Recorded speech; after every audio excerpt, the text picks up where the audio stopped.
Welcome to FromRome.Info video, here for a report on coronavirus in Italy. This is the second report, and I'm making this report in front of the monumental cemetery of Verano here at the center of Rome.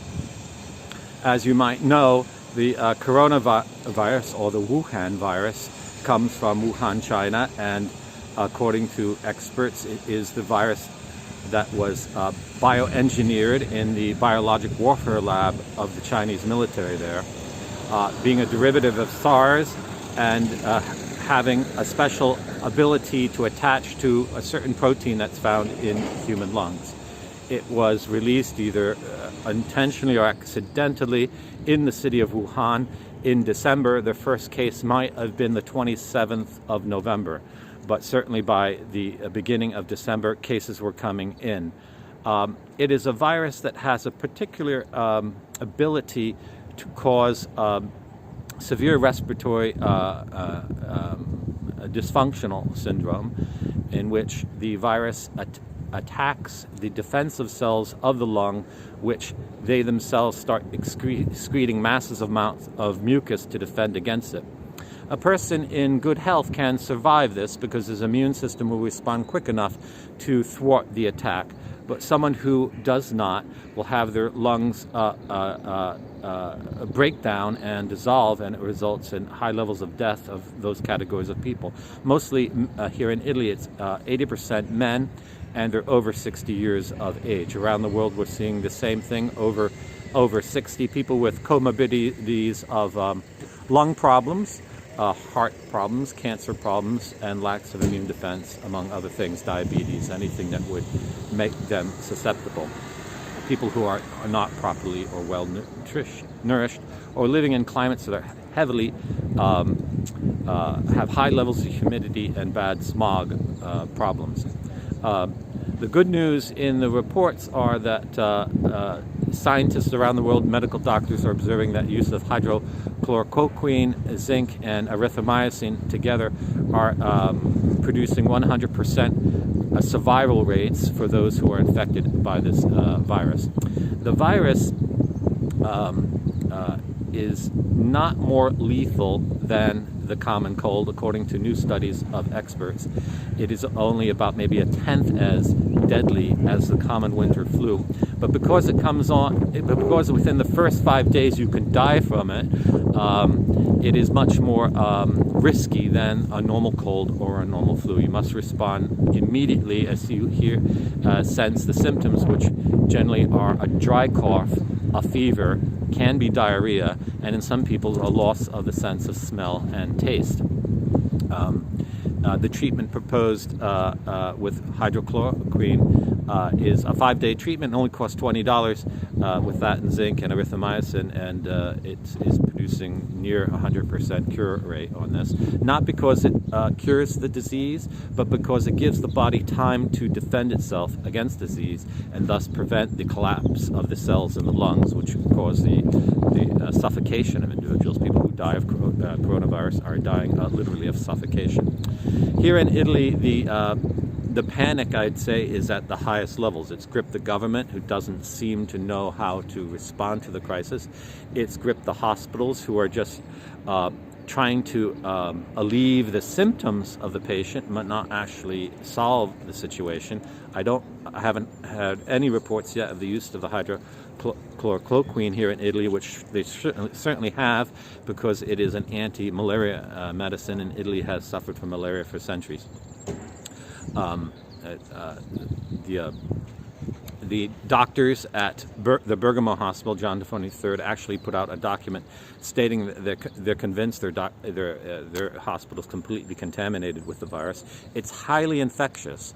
So if you have a comorbidity and you think you might be sick because you're like a hypochondriac, the last place you want to go is a hospital, because you probably will catch it even if you don't yet have it. Isolation for people who are in high-risk groups is the best thing. And having your doctor prescribe these medicines, erythromycin, hydrochloroquine, and zinc, is what will save your life, not going to the hospital. The decrees from the government have been pretty much arbitrary. There's a general consensus in Italy that they are unconstitutional, but the panic and the fear of dying of this, as it was being displayed in the Italian press as something like the Black Death, only recently have some voices in Italian begun to speak against it, has pretty much everyone going along, though discontent is growing in Italy. The supply chains in most supermarkets are breaking down. It used to be that you would never see a line in the supermarket except at the cash register. Now you see lines going out 30 minutes, 45 minutes outside the supermarkets, which are well stocked, and they're having a hard time keeping that up. Supermarkets are now under constraint by the Ministry of the Interior, or perhaps it's here in Rome, I'm not quite sure. They can only be open from 8:30 in the morning to 7:30 at night. So that's contributing to the longer lines.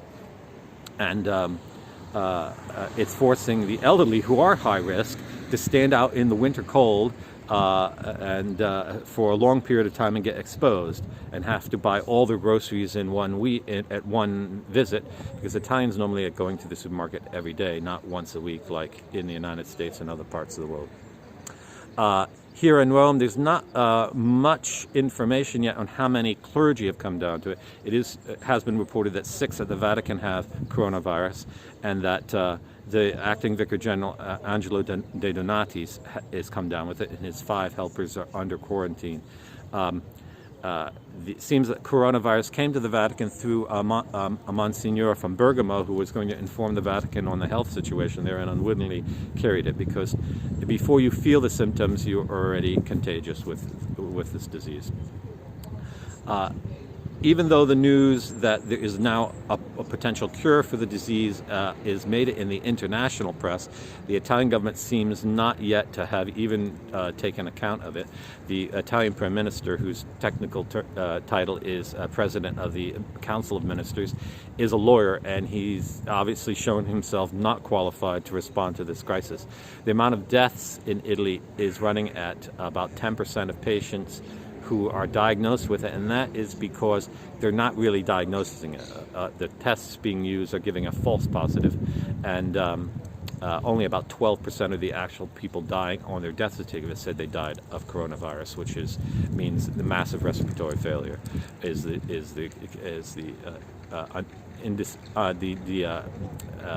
undebatable sign of death by coronavirus.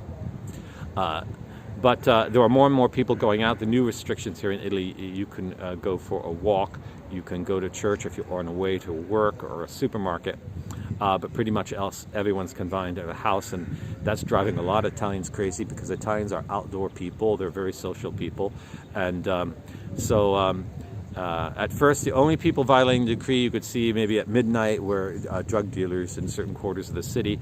Now you're seeing boyfriends and girlfriends trying to meet clandestinely on the street at odd hours of the night so they can continue their romance. You see people walking their dog seemingly without reason, just because walking your dog is one of the reasons you can get out of the house. That's kind of discriminating against people who have cats. You can't walk your cat.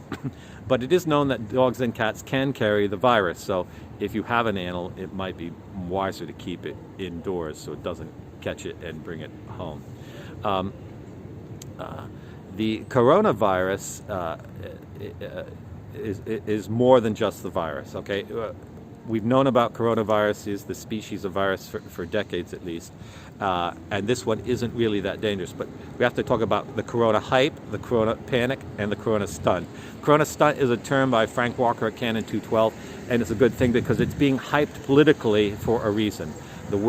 People want one world order. They want the WHO to have sovereign rights over countries in the time of pandemic. They want to deflect accusations against China, who was either irresponsible or maliciously intentional in releasing this bioweapon. And they want to impose a new kind of reason for promoting globalism, environmentalism, and the social control of nations. That's the corona stunt, and it's highly coordinated by the mass media, as I showed on FromRome in an article on Google. Google is hitting everyone with the false information. They're even censoring their own search results. YouTube is giving you blurbs constantly about coronavirus, and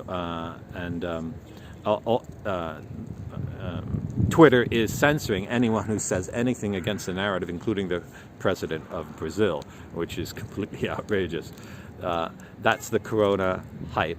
The corona panic is what they're doing with the information. They're trying to terrorize the entire world so that we give up our work, we give up our civil liberties, we give up even the practice of religion, and we conform ourselves to a kind of socialist, brave new world where we are like livestock in cages and under total control, and we agree to go along with it.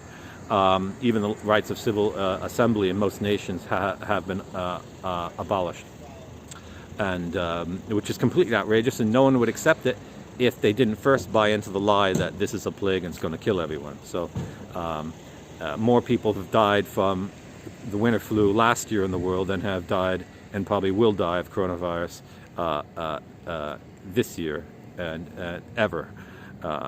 So that's the corona panic. And the next is the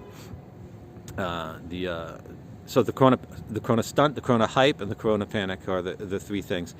People have to get out of the mindset of saying, what do I do to respond to what they're claiming it is, and get into studying what it actually is and what it does. It's pretty clear that coronavirus, COVID-19, is a biologic weapon, in my opinion, because it results by killing mostly men, mostly older men, and causing their lungs to fill up with mucus and suffocate. Now, if you know anything about the history of warfare, the first chemical warfare in the First World War got to your lungs and killed you by causing you to suffocate to death. My grandfather, John Cafeo, was in the First World War. He wasn't on the front lines, but he had many friends who died in that horrible way. So it's pretty much designed to do that, and it won't kill younger things. So it's not designed to kill the actual troops in the battlefield, but the commanders. So consequent to this whole panic, stunt, and crisis passing, I think the nations of the world have to talk seriously about China's responsibilities, indemnity, and have a new international treaty against biowarfare, because what we have to realize is most of the people running the world are psychopaths, and they have no morality whatsoever. We look at this crisis as something horrible, may never happen again, but they're looking at the crisis going, look at how much we got them to do under this fake panic. Let's release another bioweapon, or now one country might want to take advantage of what they can do with others. So, or a nation might even decide to use bioweapons against its own people for population control. So it's a very serious thing, and bioweapons need to be outlawed, and any scientists working on them need to be put in life imprisonment, and all their findings and the things that they develop need to be destroyed.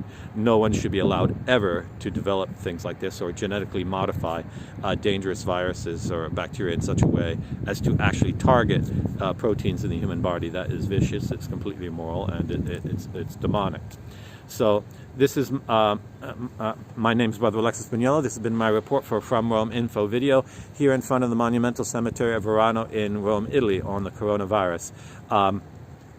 Practice good hygiene, stay in good health, and if you have an elderly parent or friend, come to FromRome.Info and see the video with Rudy Giuliani interviewing this a doctor in upstate New York who has come up with what's looking at the cure for coronavirus.